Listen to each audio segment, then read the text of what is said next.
managing editor of Newsbusters. Curtis, I think this is your first time, your inaugural show at CPAC Now America Uncanceled. I am so excited to have you on our show.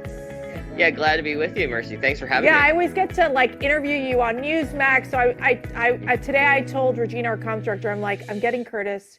We're gonna, go through all the hoops to make sure he can join us, because I got to tell you, your Twitter feed is almost just as fun as Donald Trump's old Twitter feed, and you got to follow him, guys. This is great, but there has been so much going on in the news, and you've been tracking this so closely. I want to start off. First of all, with the Whoopi Goldberg fallout. We know that all of The View, their co-hosts, are all so mad that she's been suspended. Whoopi's livid. And now you've got the liberal media. This is what I love about this. The liberal media is basically trying to hold her hand to get her through this. You tweeted out, of course, this is what... Is it Avalon is his name, is going with? Avalon. He's the CNN guy. It's John Avalon. And he really was trying to push it off by saying, we need to distinguish between hate and mistakes. Whoopi Goldberg, was she clumsy? I mean, they're trying to defend her. Why is this happening? Well, yeah, as you point out, it's so stunning. And I think just quick notice, the suspension is really a move to make this story go away. They think by suspending her for 2 weeks is really just going to make this, go away. The hypocrisy here is just simply stunning. And that's an example of protecting their own. I mean, you had John Avalon this morning. You had Mika Brzezinski and Katty Kay and the rest of the Morning Joe crew yesterday, talking about how Whoopi Goldberg's a friend of ours. She doesn't have any hate in her heart. Al Franken, remember him, was on CNN yesterday saying that she can't be anti-Semitic because her stage name is Jewish. She chose Goldberg as her last name. I mean, how much more ridiculous can you get? And of course, Al Franken, said comedian, wasn't trying to make a joke when he said that. Right. He was trying to be serious, which again is just, I'm at a loss for words. And yet these are the same people that go around and going back to Avalon's example, he talked about a need for, a classically liberal society being open to debate without casting stones and assuming the worst possible motives about each other in the case of Whoopi Goldberg. But of course, they're not doing that. You look at Joe Rogan, Ilya Shapiro at Georgetown. Those are just the two more recent examples of where they're trying to tear people down. And I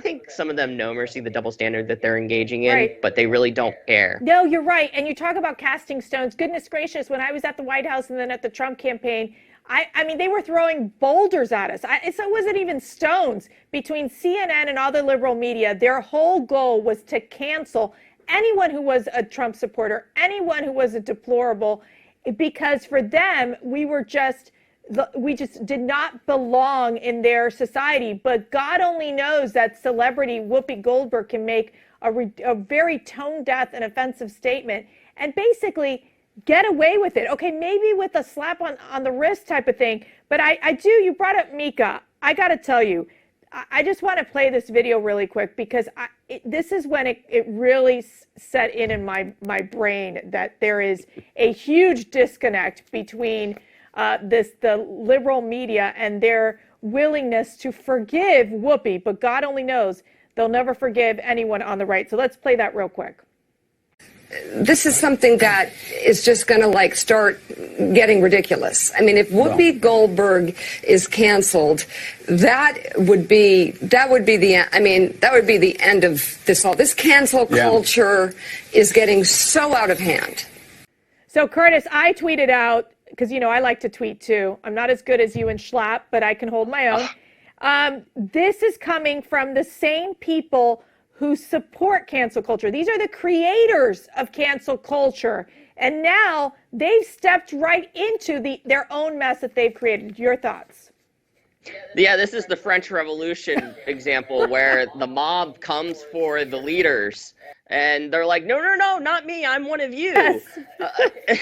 And it's so stunning. Yes, so Whoopi had Jonathan Greenblatt on from the ADL. Most people may think of the ADL as a really good organization. They used to be a good organization. But Jonathan Greenblatt worked for Barack Obama, okay? So he is a out-and-out Democratic Party political operative, and he was on the show with her, and he more or less completely absolved her of what was going on, even though, it was clear before her statement that a crisis PR team probably helped her, right? She went on Stephen Colbert's show, and she doubled down on what she said about Jews. Yes. And her argument with Stephen Colbert was basically, well, if people in Europe didn't just, decided to disobey the Nazis and not wear Jewish stars on their clothes, they wouldn't have been stopped. Yeah. How offensive is that? So offensive.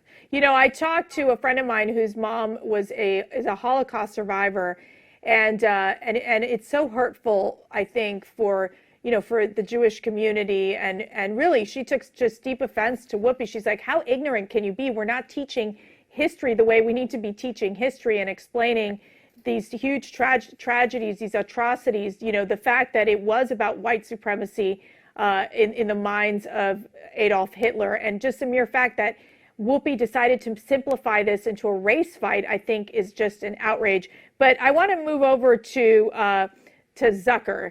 Jeff Zucker, we know, has been this whole thing has blown up. All of a sudden, it just feels like all these left-wing organizations are everything's being exposed. Everything's being revealed. I spoke to a former CNN producer yesterday, Curtis. I want to get your reaction to this. She had worked on several shows there, and she said everybody in CNN knew that this affair was happening. And yet it was like no one wanted to talk about it. And now it's coming out. And what do you think? Is this just like, I hate to be gossipy about this, but Curtis, you and I, it's just us. Let's be gossipy for just 1 minute here. I mean, you've got the Chris Cuomo. Obviously, this is his moment of revenge. Your thoughts? Yeah, we're just sharing the news here. I heard someone say that, talking about a little gossip there. No, I think this is exactly right. If you're Chris Cuomo, you were fired for breach of, conduct, breach of contract, and thus you weren't owed the rest of your money. He's arguing, how can you say that when not only were you aware of what I was doing with my brother, you were also complicit in it? So I think he has a really good case. I believe he hired Megyn Kelly's lawyers that pried away the $66 million she was owed by NBC. So Chris Cuomo really is looking to burn everything down, as even Brian Stelter was forced to admit yesterday. Jeff Zucker, he is one of, if not the reason why CNN has become the most poisonous name in news, the most hated news organization, arguably in America. Right. And their ratings have continued to tank. They're down. They've lost a quarter of their viewership in prime time in the key demo since he came on in 2013. It is completely unrecognizable right now. And the problem has been, you would think after he was fired, people would try to change their tune. But in the day since then, and in the hours afterward, they continue to show almost a religious-like devotion to Jeff Zucker. Right. I've said and tweeted that it would make the people in the censors in China and North Korea blush. Yeah, you did bring that up in a tweet as well, and we'll put that up on the screen.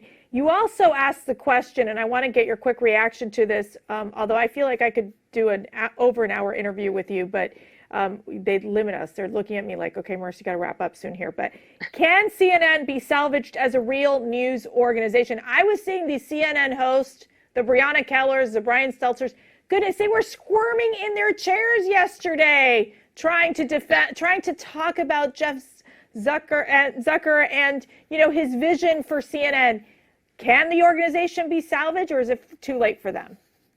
I think it is too late with this sort of attitude. In the ratings department, I've written they've been losing to shows like Moonshiners, My 600-Pound Life, Peppa the Pig, and Paw Patrol. We love Paw Patrol. Come on. We love Paw Patrol. However, when those kind of shows are losing to what should be a major news organization that's in, I don't know how many hundreds of millions of American homes and every hotel and airport, and you're still losing, that's bad. And you also have such a contempt for conservatives and Trump supporters. You view them as domestic terrorists, and you view them as the worst possible group of people, the foulest part of America.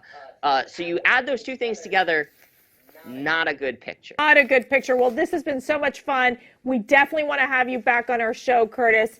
You have great insight into what's happening in the political world and the media world as well, because my guess is that we're going to see a lot more of this happening in the next year or so. Curtis Houck, managing editor of Newsbusters, thanks so much for joining us. Thanks, Mercy.